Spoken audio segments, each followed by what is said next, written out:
right now, as you are entering the left side or attempting to enter the left side, what you're doing likely for very logical reasons, because you're trying to get this outside loop there, right, where the left poi is on the left side of the right hand.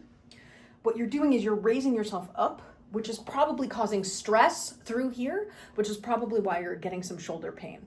So if you can, which you may need to physiologically to do that, what can help is maybe bending the arm a little bit more and then bringing this arm in a little bit. So instead of, because right now you're doing it sort of like that, where you're way up here. So instead of, sorry, I'm ducking under my arm. So instead of, it is what you're doing. Yeah, it's almost like it's almost like you're doing what I just did, where you're like looking underneath your arm. So if you can lower it down a little bit, you'll probably create less pain on that side. Also, you're not doing it on the other side. Now, it could also be when we started practicing, we worked on the right side first, but you have the right side now. Maybe you just need a little bit more time with the left side.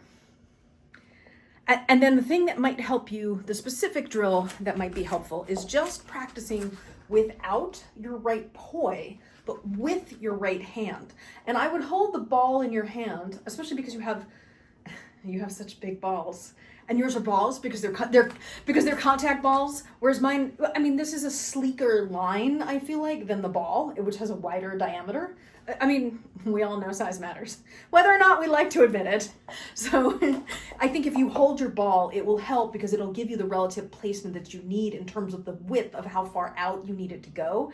And then if you practice just what I call hook, so if you pretend you're in the weave like this and then hook, just do that hook with that one side, that might help. And you'll notice now I'm not way up here, I'm lower down because of a couple of things. First of all, I'm not locking the elbow, which helps. Second, I'm not locking the other elbow, which helps. So if you bend both elbows and try and bring the elbows down, almost like, I guess a little bit like you're pinching your boobs with your triceps and biceps, like with the upper part of your arm. And then just practice.